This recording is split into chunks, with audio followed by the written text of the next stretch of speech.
the necessity for them to pray always without becoming weary. He said, there was a judge in a certain town who neither feared God nor respected any human being. And a widow in that town used to come to him and said, render a just decision for me against my adversary. For a long time the judge was unwilling, but eventually he thought, well, it is true that I neither fear God nor respect any human being.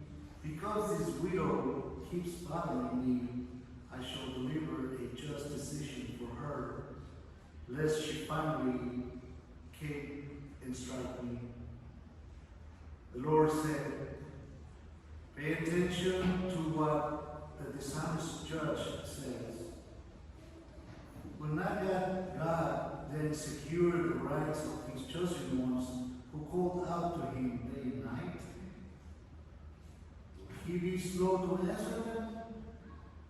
I tell you, he will see to it that justice is done for them speedily. But when the Son of Man comes, will he find faith on earth? The word of the Lord.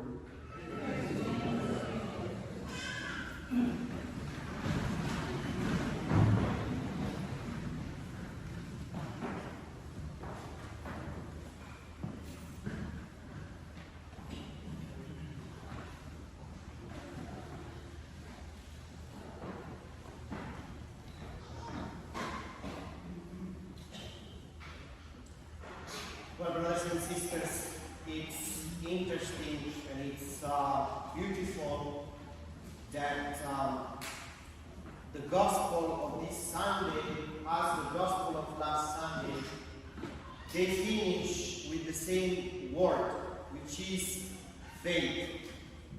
If you remember, last Sunday was the gospel of the 10 men that were cured by the leprosy, and just one goes back to Christ to give him thanks.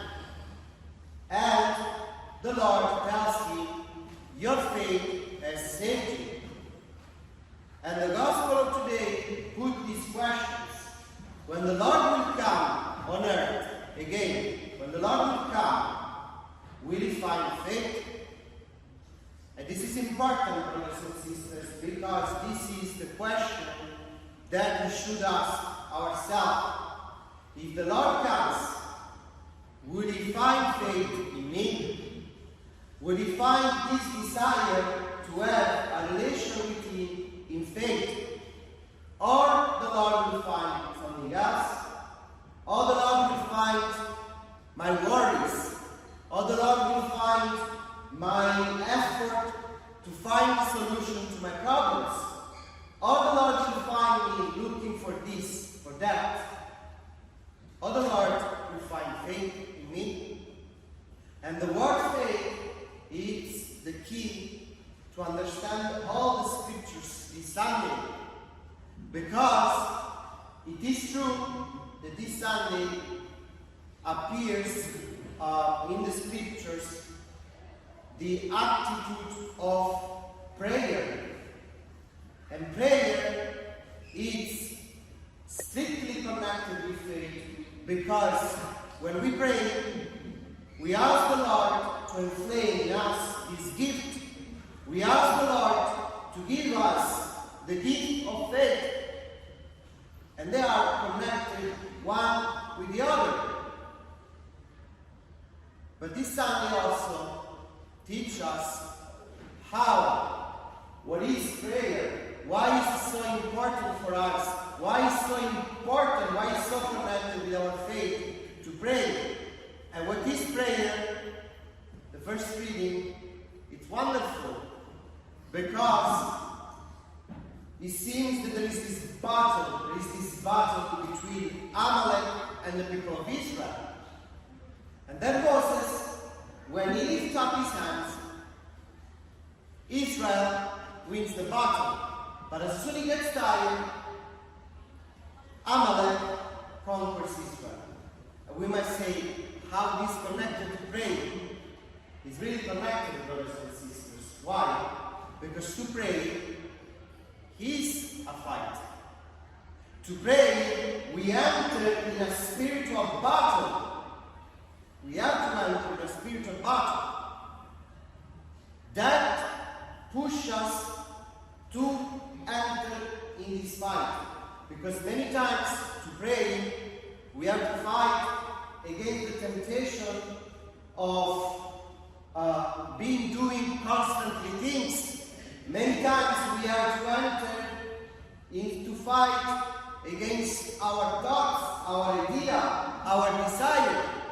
Many times to pray, we have to put apart ourselves, our time, our desire, and give it to the Lord, give it to God.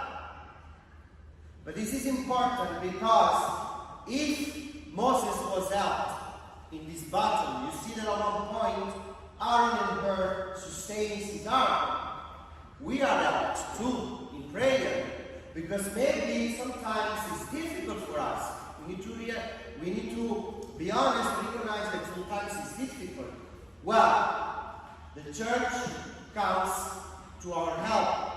And many times when we are capable to pray, it's the church that prays for us, that sustains us in this fight, that teach us how to do it, and accompany us. And then there is this gospel. In this gospel there is this widow that persistently, constantly asks the judge, make justice of my enemy. It's interesting that the gospel speaks about one enemy. And the judge says, if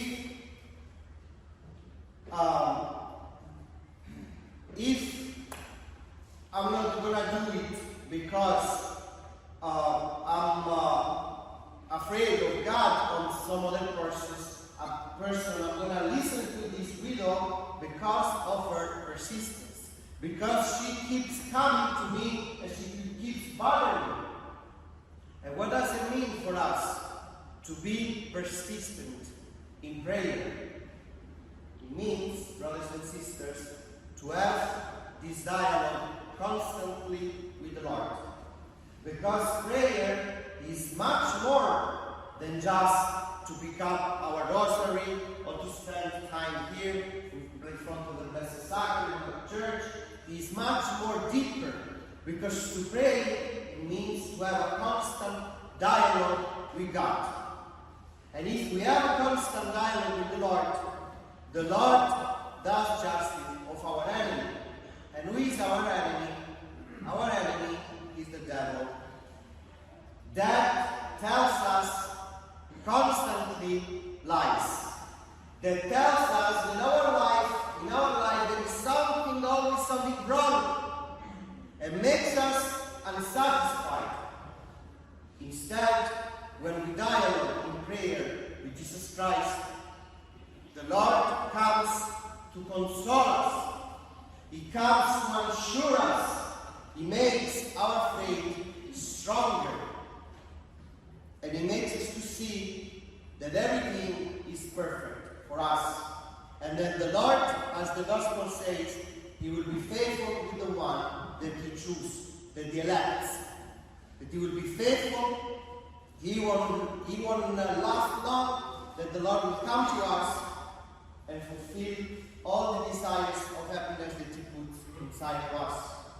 And everything, brothers and sisters, is wrapped up in this beautiful second reading that St. Paul gave to us. He speaks about the scriptures. He speaks about this tool that we have that helps us to grow in wisdom, that helps us to acquire wisdom, that corrects us, that brings us to the Lord. That is scriptures. Because many times we don't realize, but we enter in relation with God through the scriptures. Many of the liturgical prayers that we do comes from the scriptures. And the scriptures comes to console us today, comes to talk to us, comes to talk to our lives, comes to speak about God to our spirit, to our life, to our soul, and helps us to enter in this spiritual battle. That we cannot only grow in wisdom of God, in prayer, but that our faith becomes strong. And when the Lord comes, He might find in us this desire to be with Him, to find consolation in the Lord, to find the answers that we are looking for in God, to see that the Lord soon will come and He will fulfill every desire that we have of happiness that is inscribed in our existence.